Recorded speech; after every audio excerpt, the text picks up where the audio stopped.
Welcome to the program. Welcome to the show. I am your host, Mark Goldberg from Mark Vlogs Watches. Thank you so much for joining me today.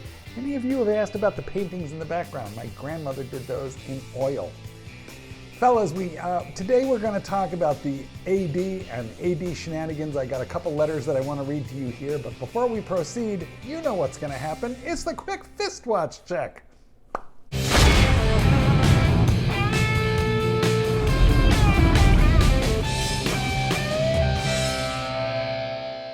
Guys, I'm a dog trainer. Please support me and this channel by buying a copy of my latest book, The Art of Training Your Dog. Hardcover or electronic, you can get it globally. If you're not a dog lover, buy it for someone who is, and subscribe to this channel so we can do this again soon. Throw a like on this video. Now let's get along with the fist watch check. Today I am wearing the Black Bay, the original ETA Black Bay, the one that started the craze. Okay, so before we jump into this, I'll put my email address right there. You can write me with your crazy AD shenanigan story. This letter is from Ian. Hi Mark, I really enjoy your videos and they've helped me in my venture to start to obtain my first Rolex. I'm having a bit of a hard time though, and I would love your opinion on this matter. Not fully grasping the current Rolex shortage, I walked into the local Rolex A.D. shop about 7 months ago to purchase an Explorer 2 to celebrate a special accomplishment in my life. And I was under the impression that I might have to wait a few weeks because that has been my experience with Omega and Breitling ADs. Ian. Oh, Ian, you sweet summer child. I couldn't believe it when the Rolex A.D. told me about a 6 to an 8 month wait. So I got on the waiting list and I offered to put down a deposit to show I was a serious buyer. They declined to take a down payment. Then I went home and started educating myself with your videos, my videos. Good job, Ian. Today I went back to this AD to hopefully get an ETA update. The AD is now telling me, after I've waited already 7 months, that it might be another 6 months to another year before I can purchase an Explorer 2 from them. Is this Rolex AD my only practical option since I've already put in 7 months with them? Or would it be a good idea for me to visit the other Rolex ADs and put my name on their waiting lists? What are your thoughts? Any suggestions? Or is this just one of those things of waiting and hoping? Thank you so much for your time. Cheers, Ian. Okay, so first let's break this down. You didn't know what you were getting into, and the AD gave you the idea that it would be 6, 7 months. What did you say? Yeah, they said it would be like 6 to 8 months. It's been 7, and now they're tacking on God knows how much longer on there. So, look, the matter of whether they would or wouldn't take a deposit or a down payment, that varies a lot from AD to AD. So I think the real issue becomes when they told you 6 months, did they know it could be longer? And the answer is sure they did. So did they know it could be longer than 6 or 8 months? Of course they did. I mean, I guess they did you a favor by not taking the deposit and tying up your money for all this time. I think they were just being, how shall we say, optimistic. Also, the watch that you were wanting, and at the time that you were asking for it, it was wildly rumored that the 50th anniversary update would be coming. And in fact, it did, although it was a very minor update. But my guess is that there were a lot of people asking about that watch. So basically, I think all they did was kind of like, tie up your time and waste it. So the question is, what do you do now? Well, leave your name there. You don't need to do anything else, but start visiting other ADs in your area. I've made some videos on how to establish relationships with an AD, and you gotta go in there. Go at a time when it's not really busy. You might even tell your sad story. I've been patiently waiting for 6 months over there, and I'm getting nowhere. Or should you? I don't know. This is really a tough one, right? Because if you tell them I've been waiting, well then you look like a serious customer. On the other hand, if they put you on their list, they're gonna be thinking that guy's gonna call you sooner and then you're gonna blow me off. I don't know what to tell you. I think I would go to 2 other ADs, tell one, your story, and tell the other one you're just walking in, fresh off the street, and then just see what happens, and then you're registered over at 3, at 3 authorized dealers. So, alternatively, you could just go buy that watch on the gray market. You know what? Listen, man, off the top of my head, I don't know what the premium is on that watch. You could certainly get the previous version with the older movement. I had that watch. I had the polar version of the 42 millimeter Explorer 2, and with the older movement, right? Perfectly good watch. How long ago did I sell it? What is it now? Maybe a year and a half? What did I sell it for? $6,500, which was market at the time. Blue Shirt Buddha, our dearly departed friend, once said, never sell Rolex, and he was absolutely right, because if you sell it now, it's going to be worth double what you sold it for in only a year or a year and a half. But anyway, you could go to Chrono 24, and you could buy it used, pay the premium, skip the wait list. You know, guys, on certain watches, it might be worth doing. I know, don't yell at me for this, okay? But I want to give you just like an alternative view. Nobody wants to pay over MSRP, and I know that it upsets you a great deal that some people do. But think about it. When you go to Disney World, you can buy a speed pass and you can cut the line, and you know, getting into Disney World is expensive, and adding the speed pass onto your experience is even, you know, raises the rates up even more. But you can get what you want when you want it, and you can get it quicker. So I don't know. Can we consider the gray market the speed pass to a Rolex, and is it perhaps worth it? So I think, Ian, you're the one who has to make that decision if you want to go because you could have that watch in your hot little hands in a week, you know, and you'll pay a few $1,000s more for the pleasure of doing so. I don't know, fellas.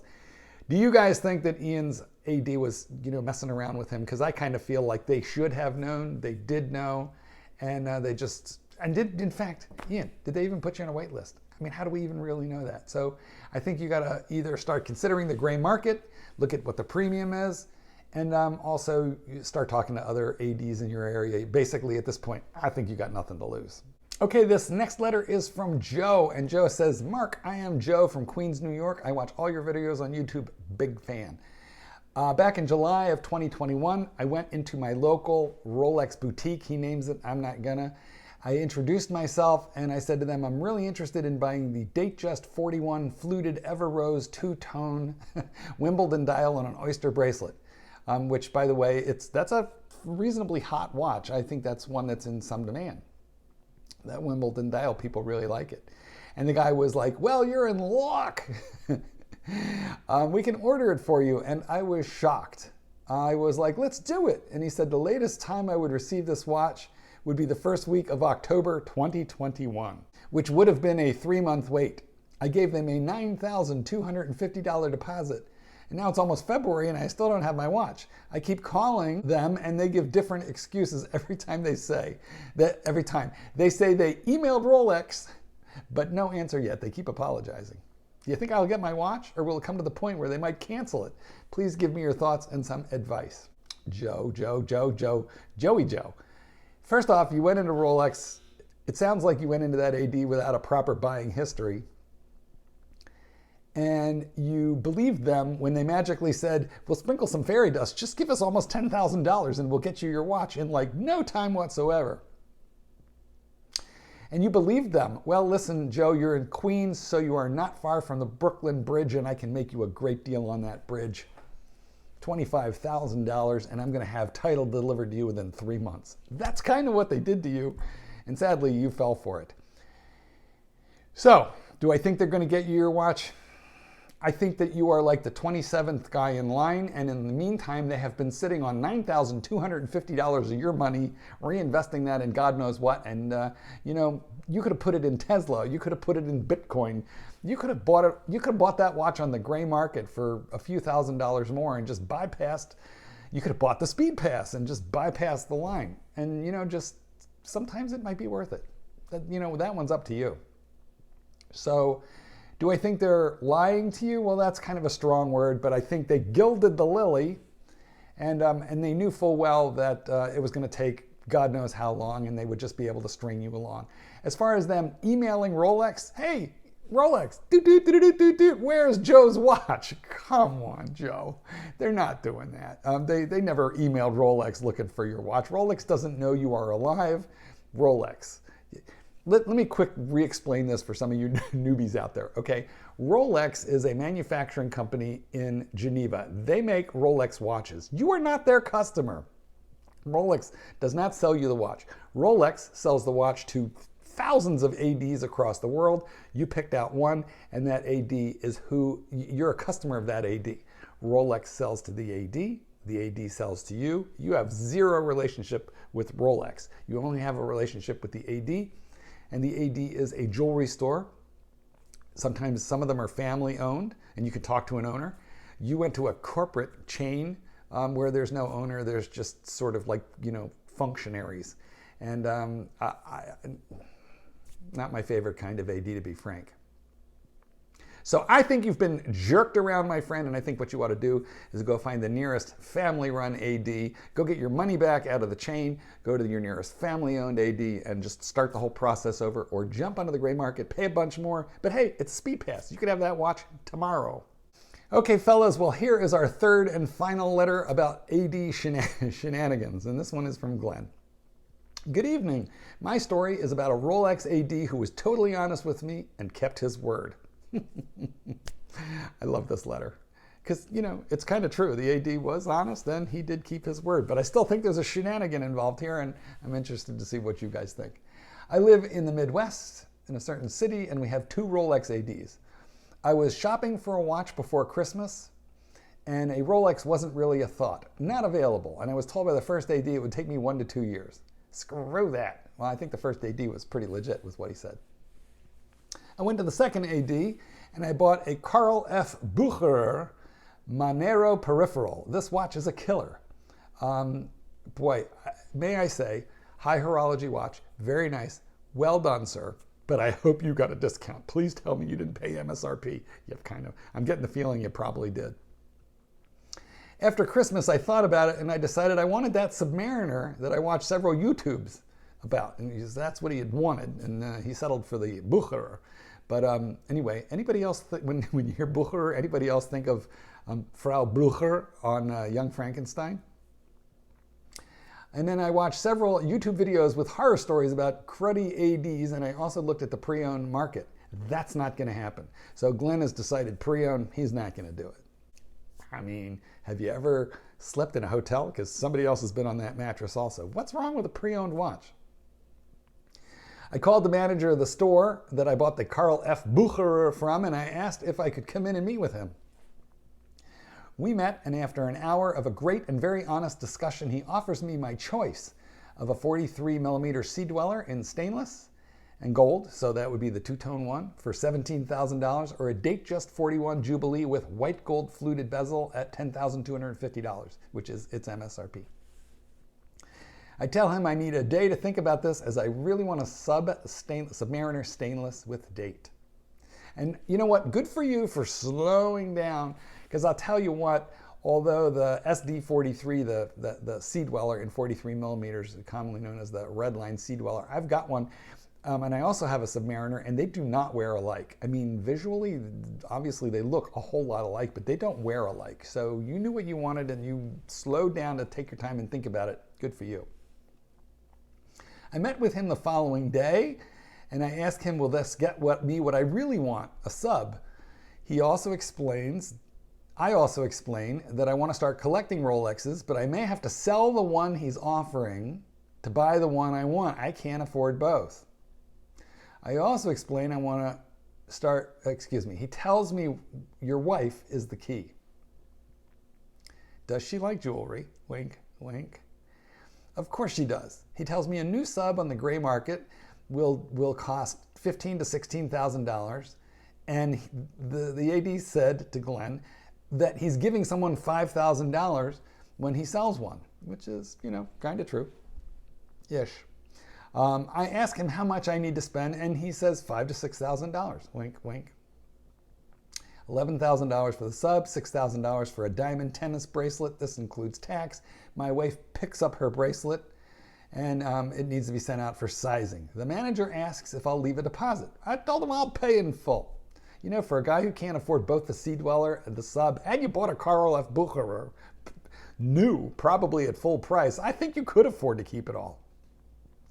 But at any rate, 5 minutes later, he hands me a gold paper wrapped box, and you guessed it, inside is a new sub with capitals and exclamation points.